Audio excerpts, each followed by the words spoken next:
Bienvenue sur Bible 365. Nous sommes contents que vous soyez avec nous aujourd'hui, pour écouter la lecture du livre de Néhémie chapitre 1, 2, 3 et 4. Si vous êtes nouveau, s'il vous plaît abonnez-vous à la chaîne, aimez et partagez-la pour encourager quelqu'un d'autre à écouter la Bible cette année. Bonne écoute. Néhémie, chapitre 1. Parole de Néhémie, fils de Hakalia. Au mois de Kisle, la 20e année, comme j'étais à Suse, dans la capitale, Hanani, l'un de mes frères, et quelques hommes arrivèrent de Juda. Je les questionnai au sujet des Juifs réchappés qui étaient restés de la captivité, et au sujet de Jérusalem. Ils me répondirent : « Ceux qui sont restés de la captivité sont là dans la province, au comble du malheur et de l'opprobre. Les murailles de Jérusalem sont en ruine, et ses portes sont consumées par le feu. » Lorsque j'entendis ces choses, je m'assis, je pleurai, et je fus plusieurs jours dans la désolation. Je jeûnai et je priai devant le Dieu des cieux, et je dis : « Ô Éternel, Dieu des cieux, Dieu grand et redoutable, toi qui gardes ton alliance et qui fais miséricorde à ceux qui t'aiment et qui observent tes commandements, que ton oreille soit attentive et que tes yeux soient ouverts. Écoute la prière que ton serviteur t'adresse en ce moment, jour et nuit, pour tes serviteurs les enfants d'Israël, en confessant les péchés des enfants d'Israël, nos péchés contre toi. Car moi et la maison de mon père, nous avons péché. Nous t'avons offensé, et nous n'avons point observé les commandements, les lois et les ordonnances que tu prescrivis à Moïse, ton serviteur. Souviens-toi de cette parole que tu donnas ordre à Moïse, ton serviteur, de prononcer. Lorsque vous pécherez, je vous disperserai parmi les peuples. Mais si vous revenez à moi, et si vous observez mes commandements et les mettez en pratique, alors, quand vous seriez exilés à l'extrémité du ciel, de là je vous rassemblerai et je vous ramènerai dans le lieu que j'ai choisi pour y faire résider mon nom. Ils sont tes serviteurs et ton peuple, que tu as rachetés par ta grande puissance et par ta main forte. Ah, Seigneur, que ton oreille soit attentive à la prière de ton serviteur et à la prière de tes serviteurs qui veulent craindre ton nom. Donne aujourd'hui du succès à ton serviteur et fais-lui trouver grâce devant cet homme. » J'étais alors échanson du roi. Néhémie, chapitre 2. Au mois de Nisan, la 20e année du roi Artaxercès, comme le vin était devant lui, je pris le vin et je l'offris au roi. Jamais je n'avais paru triste en sa présence. Le roi me dit : « Pourquoi as-tu mauvais visage ? Tu n'es pourtant pas malade. Ce ne peut être qu'un chagrin de cœur. » Je fus saisi d'une grande crainte, et je répondis au roi : « Que le roi vive éternellement ! Comment n'aurais-je pas mauvais visage lorsque la ville où sont les sépulcres de mes pères est détruite et que ses portes sont consumées par le feu ?» Et le roi me dit : « Que demandes-tu ? » Je priai le Dieu des cieux, et je répondis au roi : « Si le roi le trouve bon, et si ton serviteur lui est agréable, envoie-moi en Juda, vers la ville des sépulcres de mes pères, pour que je la rebâtisse. » Le roi, auprès duquel la reine était assise, me dit alors : « Combien ton voyage durera-t-il, et quand seras-tu de retour ? » Il plut au roi de me laisser partir, et je lui fixai un temps. Puis je dis au roi : « Si le roi le trouve bon, qu'on me donne des lettres pour les gouverneurs de l'autre côté du fleuve, afin qu'ils me laissent passer et entrer en Juda, et une lettre pour Asaph, garde forestier du roi, afin qu'il me fournisse du bois de charpente pour les portes de la citadelle près de la maison, pour la muraille de la ville et pour la maison que j'occuperai. » Le roi me donna ces lettres, car la bonne main de mon Dieu était sur moi. Je me rendis auprès des gouverneurs de l'autre côté du fleuve, et je leur remis les lettres du roi, qui m'avaient fait accompagner par des chefs de l'armée et par des cavaliers. Sambalat, le Horonite, et Tobija, le serviteur ammonite, l'ayant appris, eurent un grand déplaisir de ce qu'il venait un homme pour chercher le bien des enfants d'Israël. J'arrivai à Jérusalem, et j'y passai 3 jours. Après quoi, je me levai pendant la nuit avec quelques hommes, sans avoir dit à personne ce que mon Dieu m'avait mis au cœur de faire pour Jérusalem. Il n'y avait avec moi d'autres bêtes de somme que ma propre monture. Je sortis de nuit par la porte de la vallée, et je me dirigeais contre la source du dragon et vers la porte du fumier, considérant les murailles en ruine de Jérusalem et réfléchissant à ces portes consumées par le feu. Je passais près de la porte, de la source et de l'étang du roi, et il n'y avait point de place par où pût passer la bête qui était sous moi. Je montais de nuit par le torrent, et je considérais encore la muraille. Puis je rentrai par la porte de la vallée, et je fus ainsi de retour. Les magistrats ignoraient où j'étais allé, et ce que je faisais. Jusqu'à ce moment, je n'avais rien dit aux Juifs, ni aux sacrificateurs, ni aux grands, ni aux magistrats, ni à aucun de ceux qui s'occupaient des affaires.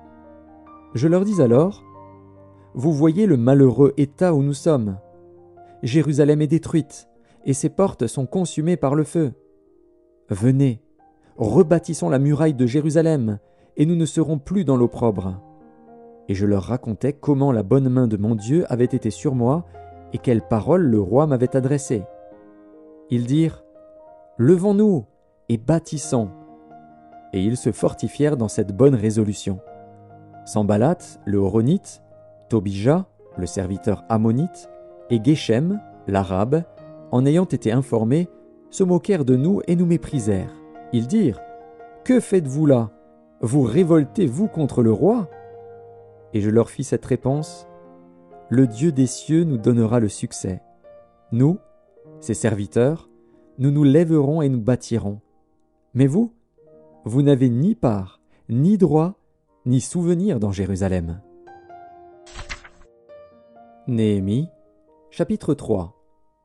Eliashib, le souverain sacrificateur, se leva avec ses frères, les sacrificateurs, et ils bâtirent la porte des brebis. Ils la consacrèrent et en posèrent les battants. Ils la consacrèrent, depuis la tour de Méa jusqu'à la tour de Hananil. À côté d'Eliashib bâtirent les hommes de Jéricho. À côté de lui bâtit aussi Zakur, fils d'Imri. Les fils de Séna bâtirent la porte des poissons. Ils la couvrirent et en posèrent les battants, les verrous et les barres. À côté d'eux travailla aux réparations Mérémoth, fils d'Uri, fils d'Akots. À côté d'eux travailla Meshulam, fils de Bérekia, fils de Méchézabil. À côté d'eux travailla Tsadok, fils de Baana. À côté d'eux travaillèrent les Tékoïtes, dont les principaux ne se soumirent pas au service de leur seigneur. Jojada, fils de Pazéar, et Meshulam, fils de Bézodia, réparèrent la vieille porte. Ils la couvrirent et en posèrent les battants, les verrous et les barres. À côté d'eux travaillèrent Mélatia, le Gabaonite, Jadon, le Méronotite, et les hommes de Gabaon et de Mitzpa, ressortissant au siège du gouverneur de ce côté du fleuve. À côté d'eux travailla Uziel, fils de Haraja, d'entre les orfèvres, et à côté de lui travailla Hanania, d'entre les parfumeurs. Ils laissèrent Jérusalem jusqu'à la muraille large. À côté d'eux travailla aux réparations Réphaja, fils de Hur, chef de la moitié du district de Jérusalem. À côté d'eux travailla vis-à-vis de sa maison Jédaja, fils de Harumaph, et à côté de lui travailla Hattush, fils de Hashabnia. Une autre portion de la muraille et la tour des fours furent réparées par Malkija, fils de Harim, et par Hashub, fils de Pachat Moab. À côté d'eux travailla, avec ses filles, Shalom, fils d'Aloshech, chef de la moitié du district de Jérusalem. Hanun et les habitants de Zanoar réparèrent la porte de la vallée. Ils la bâtirent et en posèrent les battants, les verrous et les barres. Ils firent de plus 1000 coudées de mur jusqu'à la porte du fumier. Malkija, fils de Rékab, chef du district de Beth-Hakerem, répara la porte du fumier. Il la bâtit et en posa les battants, les verrous et les barres. Shalom, fils de Kol-Osé, chef du district de Mitzpa, répara la porte de la source. Il la bâtit, la couvrit et en posa les battants, les verrous et les barres. Il fit de plus le mur de l'étang de Siloé, près du jardin du roi, jusqu'aux degrés qui descendent de la cité de David. Après lui Néhémie, fils d'Azbuk, chef de la moitié du district de Beth-Sur, travailla aux réparations jusque vis-à-vis des sépulcres de David, jusqu'à l'étang qui avait été construit et jusqu'à la maison des héros.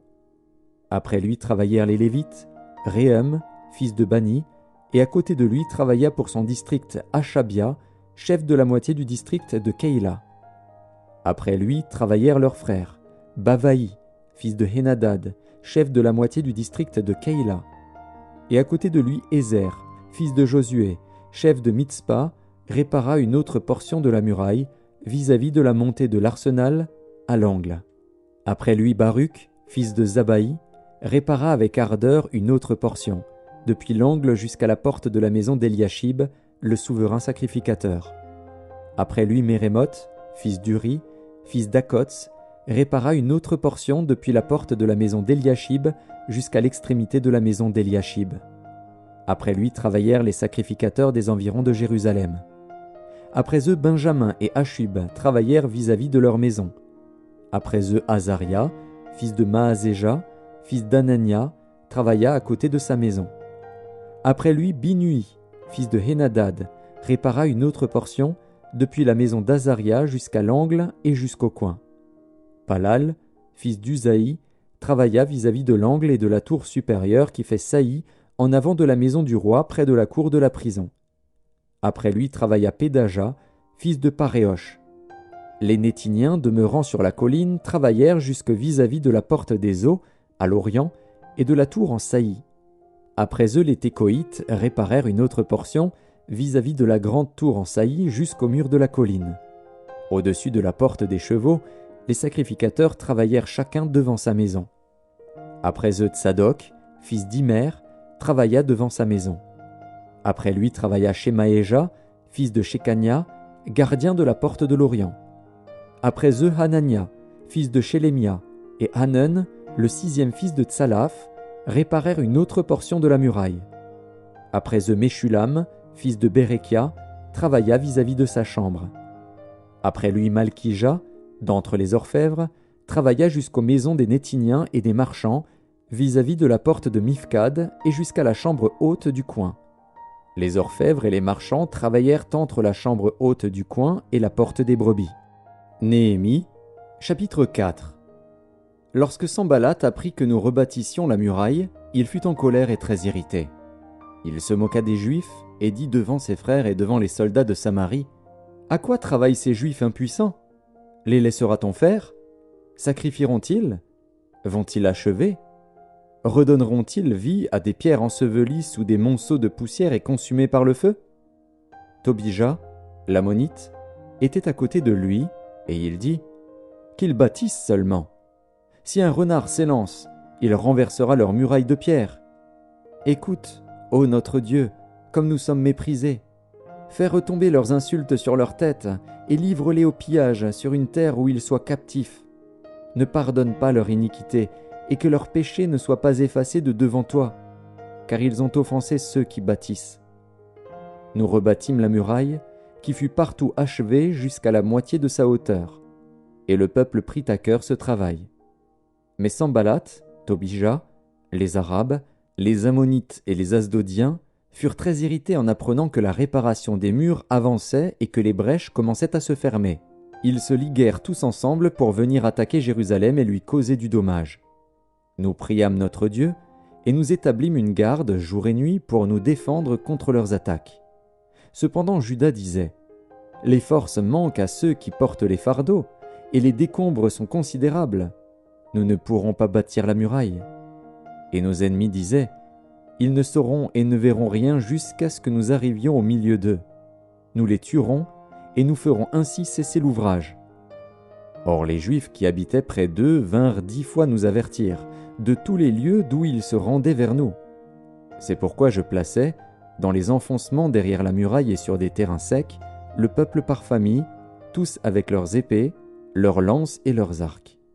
Je regardais, et m'étant levé, je dis aux grands, aux magistrats et au reste du peuple : « Ne les craignez pas, souvenez-vous du Seigneur, grand et redoutable, et combattez pour vos frères, pour vos fils et vos filles, pour vos femmes et pour vos maisons. » Lorsque nos ennemis apprirent que nous étions avertis, Dieu anéantit leurs projets, et nous retournâmes tous à la muraille, chacun à son ouvrage.